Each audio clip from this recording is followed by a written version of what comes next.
Hello students, welcome back to spoken classes of CG Shiksha. I am Tarannum, your English educator from CG Shiksha, and today in this class we are going to start our next tense, and it's our future tense.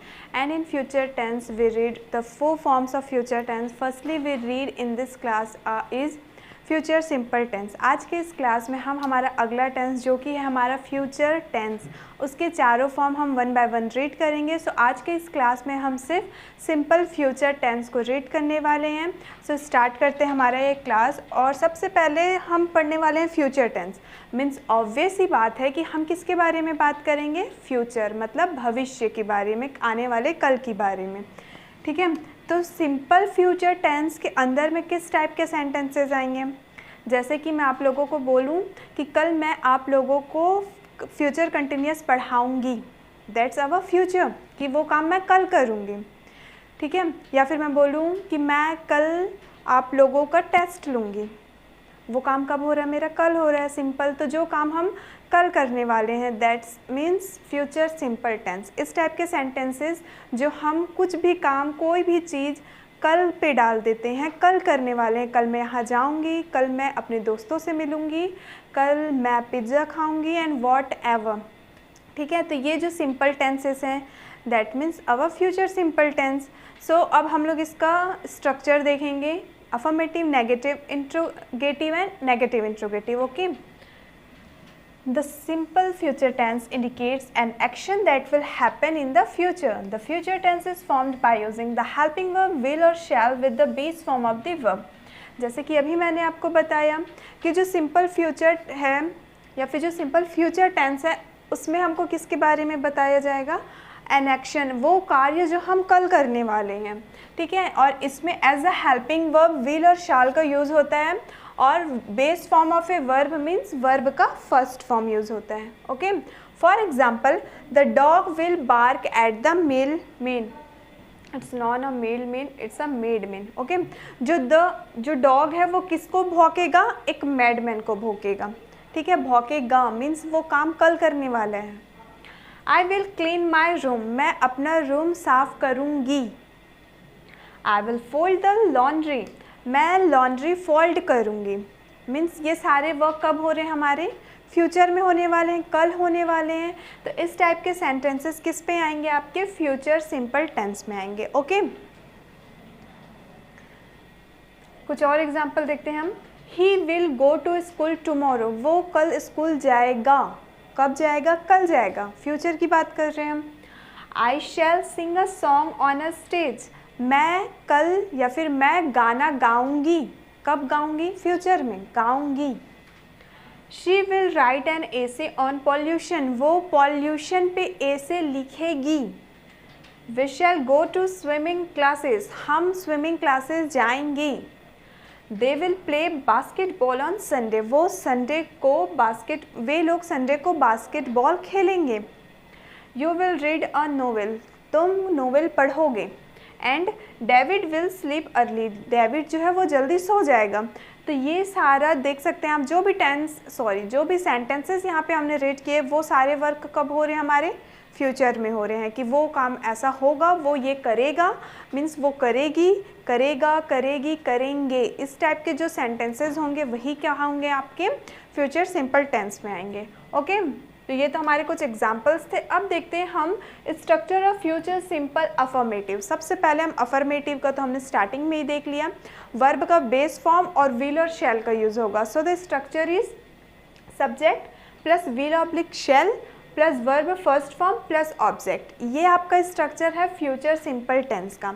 अब हमको ये doubt होगा कि हम wheel और शैल का use कब करेंगे और कैसे करेंगे। ठीक है, तो एग्जाम्पल से पहले हम व्हील और शैल का यूज़ देख लेते हैं, देन उसके बाद हम एग्जाम्पल समझेंगे। यूज़ ऑफ व्हील और शैल, यूज़ ऑफ व्हील और शैल, व्हील का यूज़ कब करेंगे और शैल का यूज़ कब करेंगे। Shall, it is used with I we only, shall का यूज़ या फिर शॉल भी कहते हैं इसको, शैल का यूज़ हम किसके साथ करेंगे, सिर्फ और सिर्फ आई के साथ और वी के साथ। इन दोनों के अलावा किसी के साथ भी हमको शैल या शॉल का यूज़ बिल्कुल नहीं करना है। नेक्स्ट जो है आपका वो है विल। विल का यूज़ कहाँ करना है हमको, it is used with rest object are very much sure that they will done then. It is used with rest of the object that are very much sure that they will done, then in such cases we use will with I and we, otherwise not. अब हमने देखिए student, यहाँ पे बिल्कुल confuse नहीं होना, एकदम simple सा लॉजिक है। एक बार फिर से देखते हैं हम। शेल के साथ आप सिर्फ आई और वी का यूज़ करेंगे। क्लियर? सेल के साथ सिर्फ और सिर्फ हम आई और वी का यूज़ कर रहे हैं। और उसके बाद हमने देखा विल, तो आई और वी को छोड़ करके बाकी जो कुछ भी बच गया, ही, शी, इट, राम, श्याम, किसी का भी नेम, आई और वी को छोड़ करके जो कुछ भी बच गया उसके साथ किसका यूज़ करना है? हमको विल का यूज़ करना है। इतना क्लियर है? अब आई और वी के साथ तो हम सेल का यूज़ करते हैं, तो आई और वी के साथ हम कब विल का यूज़ करेंगे?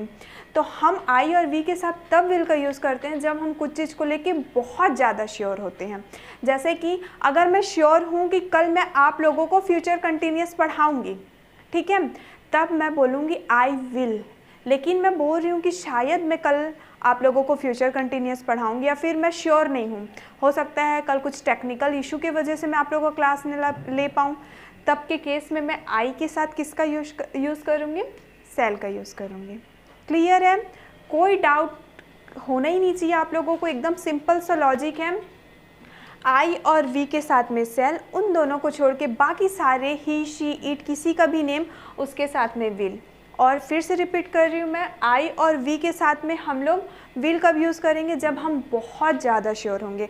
जैसे कि हम बोलते हैं कि कल हम लोग मूवी पे जाएंगे, we are very much sure कि कल हमको मूवी पे जाना ही है, तब के केस में हम कैसा यूज़ करेंगे? We will go to the movie. हम तो श्योर हैं भाई कि हमको मूवी पे जाना है, then we use will with we.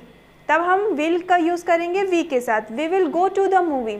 लेकिन अब हम श्योर नहीं हैं कि कल हम मूवी में जाएंगे, मे बी हमारा मूवी का प्लान जो है वो पोस्टपोन हो जाए एंड ऑल दैट।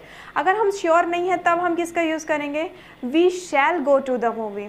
ठीक है, आपको अब एग्ज़ाम में क्वेश्चन आएंगे तो आप विल और शैल दोनों का यूज़ कर सकते हैं। हमको विल और शैल के यूज़ से बस सेंटेंस से क्या पता चलता है? श्योरिटी पता चलती है कि हाँ ये सेंटेंस हमको श्योरिटी शो कर रहा है। क्लियर है स्टूडेंट्स? आई होप कि आपको विल और शैल का यूज़ अब अच्छे से समझ में आ गया होगा। अब रीड करते हैं हम एग्जाम्पल ताकि आप लोगों को ज़्यादा अच्छे से समझ में आए। तो जैसे कि हमने अफर्मेटिव का स्ट्रक्चर देखा था, subject plus will shall plus verb का फर्स्ट फॉर्म प्लस ऑब्जेक्ट, ठीक है। तो इसमें हमने विल और शैल का यूज़ भी देख लिया। अब रीड करते हैं हम कुछ examples. For example, he will go to school tomorrow, वह कल स्कूल जाएगा। तो यहाँ से देख सकते हैं आप, हमने क्या पढ़ा था? शैल का यूज़ सिर्फ और सिर्फ आई और वी के साथ में होगा। रेस्ट ऑफ द सेंटेंस या फिर रेस्ट ऑफ द सब्जेक्ट के साथ किसका यूज़ करने वाले हैं? हम विल का यूज़ करने वाले हैं। Clear? I shall sing a song on a stage, मैं, देखिए आई के साथ शैल मतलब हमको श्योरिटी बता रही कि मैं श्योर नहीं हूँ कि मैं स्टेज में गाना गाऊंगी। तो यहाँ पे अगर I will sing a song on a stage होता तो ये ट्रांसलेशन भी यही होता कि मैं स्टेज पे गाना गाऊंगी। लेकिन विल और शैल के यूज़ से हमको क्या पता चल रहा है? श्योरिटी का पता चल रहा है, जो कि हमने यहाँ पे आई के साथ में शैल का यूज़ किया। दैट मीन्स कि मैं श्योर नहीं हूँ कि मैं स्टेज में परफॉर्म करूँगी या नहीं करूँगी। ठीक है। She will write an essay on pollution, ये एग्जाम्पल्स हमने ऑलरेडी रीड किए हुए थे। We shall go to swimming classes, they will play basketball on Sunday, you will read a novel, David will sleep early। तो ये examples तो हमने already read कर लिए थे। कुछ और एग्जाम्पल्स हम रीड करते हैं, जैसे कि मैं जाऊँगा या फिर मैं जाऊँगी। I shall go, मैं श्योर नहीं हूँ कि मैं जाऊँगी, तब मैं किसका यूज़ करूँगी? शैल का। लेकिन अगर मैं श्योर हूँ कि मुझे जाना ही है, मैं जाऊँगी ही, then I will go. Clear? हम लोग काम करेंगे, वी शैल वर्क। तुम स्कूल जाओगे, you will go to school. वह कल आएगा, ही विल कम टुमारो। बच्चे गाना गाएंगे, the children will sing a song. Ram मेरी मदद करेगा, Ram will help me. And the next is, मैं यह काम अवश्य करूँगा, I will do this work, वह अवश्य मरेगा, he shall die।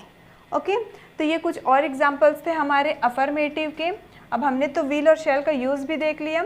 अब नेक्स्ट हम देखेंगे फ्यूचर सिंपल टेंस का नेगेटिव का स्ट्रक्चर, साथ ही साथ कुछ एग्जांपल्स। ओके, तो ये भी बहुत इजी है। आप लोगों ने तो इतने सारे टेंस की फॉर्म पढ़ ली हैं, आप लोगों को तो याद ही होगा। हमको क्या करना है, बस हेल्पिंग वर्ब के बाद में नॉट लगाना है, बाकी पूरा स्ट्रक्चर एज इट इज़ रहेगा। जैसे कि देख सकते हैं आप, subject plus will shall plus not plus verb first form plus object.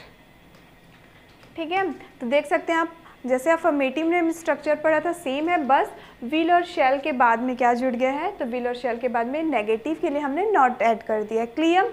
For example देखिए, वह पानी नहीं लाएगा, वह पानी नहीं लाएगा, ये नेगेटिव सेंटेंस है। ही will not bring a water, तो देख सकते हैं यहाँ पे हमने एक बार स्ट्रक्चर के अकॉर्डिंग मैच करते हैं। तो ये सब्जेक्ट हमारा, विल क्या है आपका, हेल्पिंग वर्ब है, देन नॉट, देन वर्ब का first form and object. Clear. उसी तरीके से मैं हॉकी का खेल नहीं देखूंगा, I shall not watch hockey game. Reema picnic नहीं जाएगी, Reema will not go to picnic.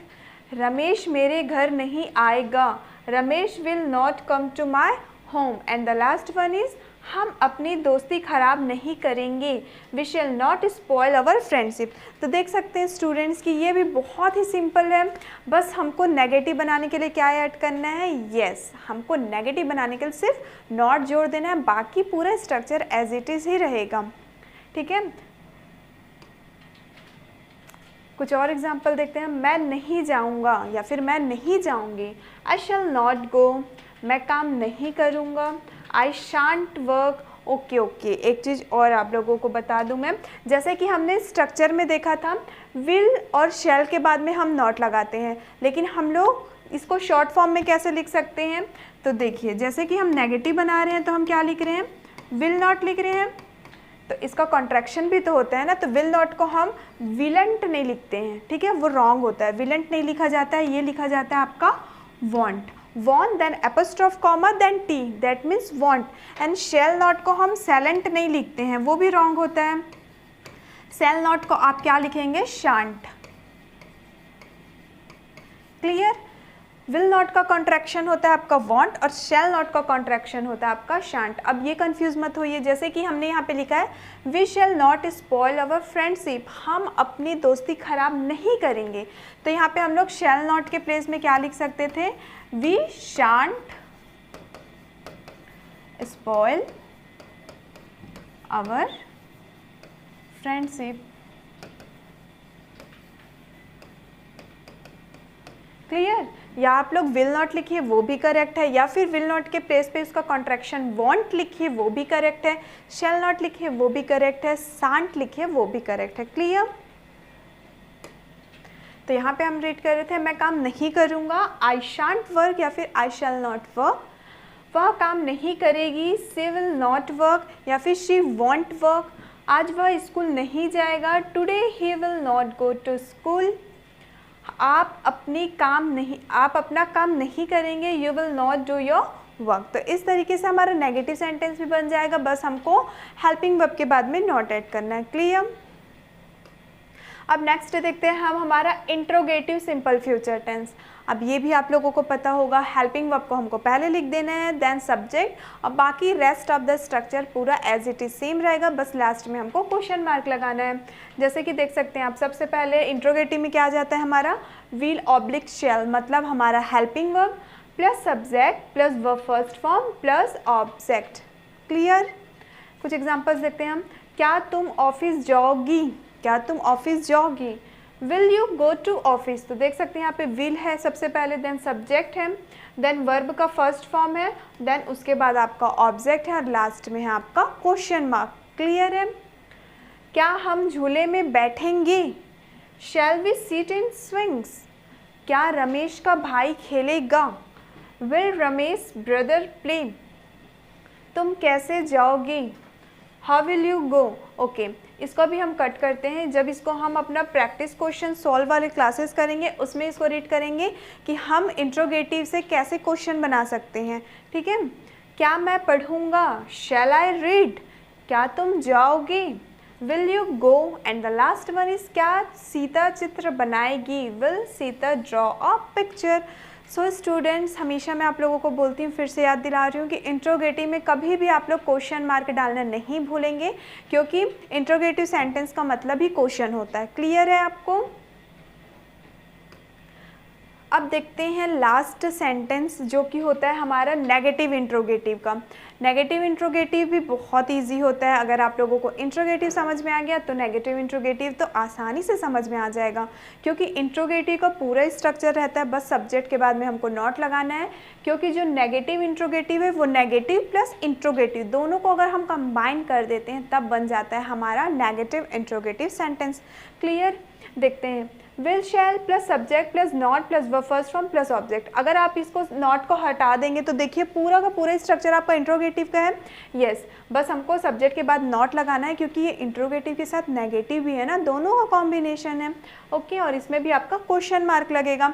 और जैसे मैंने आपको वांट और शांट का यूज़ बताया था, ठीक है, हर एक नेगेटिव इंट्रोगेटिव सेंटेंस में, हर एक टेंस में हम लोग दो टाइप से पढ़ते हैं।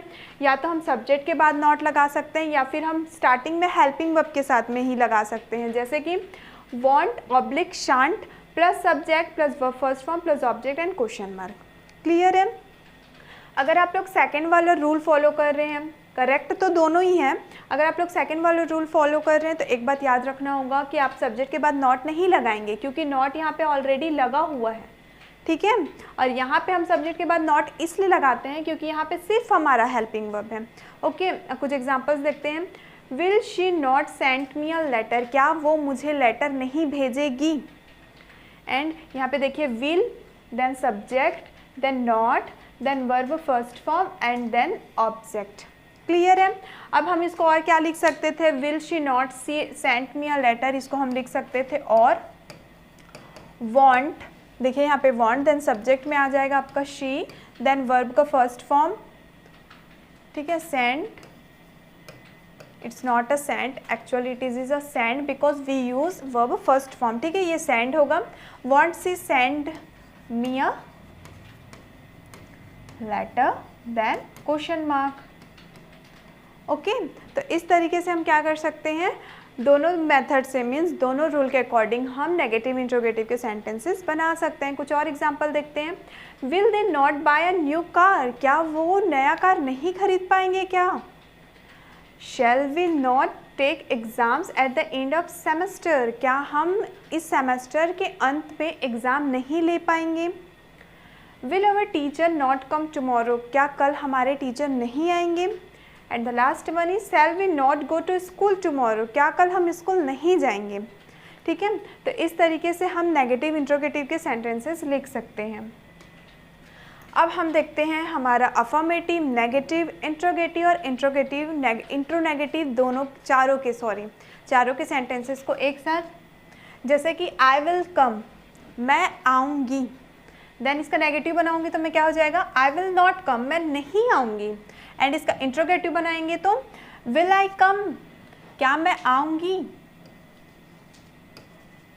ओके, देन इसका इंट्रोनेगेटिव बनाएंगे तो क्या हो जाएगा, वॉन्ट आई कम इन, ठीक है, या फिर वॉन्ट आई कम। जैसे कि फर्स्ट में इन नहीं लिखा हुआ तो फर्स्ट वाले में हम पहले इन को कट कर देते हैं। इंट्रोनेगेटिव में क्या हो जाएगा, वॉन्ट आई कम मीन्स क्या मैं आऊँगी, या फिर इसको हम और क्या लिख सकते हैं, विल आई नॉट कम, ठीक है, क्या मैं नहीं आऊँगी। सॉरी, हम नेगेटिव इंट्रोगेटिव पढ़ रहे हैं ना। वॉन्ट आई कम, क्या मैं नहीं आऊँगी। And secondly is you will come, तुम आओगे। यू विल नॉट कम, तुम नहीं आओगे। विल यू कम मीन्स क्या तुम आओगे।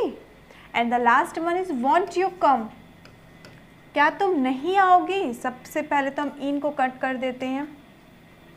ही विल कम, उसी तरीके से यहाँ पे देख सकते हैं सारा प्रोनाउंसिएशन सेम होगा, बस हम लोग I, you, he, she, it इस तरीके से यूज़ किए हैं। जैसे कि he will come, he will not come, will he come, या फिर won't he come. Then next is she will come, she will not come, will she come, won't she come, ठीक है। It will come, it will not come, will it come, या फिर won't it come. Then last में question mark. तो देख सकते हैं students, इसमें आप देख सकते हैं अफर्मेटिव में सब्जेक्ट है, विल शैल है, देन वर्ब का फर्स्ट फॉर्म है और ऑब्जेक्ट तो इसमें है नहीं, तो ज़रूरी नहीं है कि हर एक सेंटेंस में आपको ऑब्जेक्ट मिले। देन सेकंड में देख सकते हैं आप कि सब्जेक्ट फिर विल शैल, और विल शैल के बाद में हमने क्या लगाया है, नॉट लगाया है, मतलब हेल्पिंग वर्ब के बाद नॉट लगाना है हमको। देन इंट्रोगेटिव में हमको क्या करना है, पहले आपका हेल्पिंग वर्ब आ जाएगा, then subject, then rest of the sentence पूरा सेम रहेगा, और लास्ट हम पढ़ते हैं इंट्रोनेगेटिव या फिर नेगेटिव इंट्रोगेटिव। उसमें पूरा इंट्रोगेटिव का सेंटेंस रहेगा, बस हमको सब्जेक्ट के बाद में नॉट लगा देना है। या फिर हम सेकंड रूल से करें, जैसे कि वॉन्ट आई कम, क्या मैं नहीं आऊँगी, या तो इसको हम क्या लिख सकते हैं, विल आई नॉट कम। तो इस तरीके से हम अपना चारों सेंटेंस फ्यूचर सिंपल टेंस में ईजिली बना सकते हैं। अब हम चारों का रूल एक साथ देखते हैं, जैसे कि फर्स्ट हमने क्या पढ़ा था, अफर्मेटिव का subject plus will shall plus verb first form plus OBJ means object, okay. Then negative में क्या हो जाएगा आपका, subject plus will shall plus not plus verb first form plus object, and interrogative क्या हो जाएगा आपका, will shall plus subject plus verb first form plus object and question mark, and the last one is negative interrogative, या फिर इसी को short में हम इंट्रोनेगेटिव भी कहते हैं। तो will shall plus subject plus not plus verb first form plus object and question mark. तो इस तरीके से हम अपना चारों सेंटेंस इजली बना सकते हैं। आई होप स्टूडेंट्स कि आपको फ्यूचर सिंपल टेंस का डेफिनेशन और उसके चारों सेंटेंसेस अच्छे से क्लियर हो गए होंगे। सो मिलते हैं हम लोग नेक्स्ट वीडियो में हमारे नेक्स्ट टेंस के साथ। तब तक के लिए keep practising and all the best. Thank you.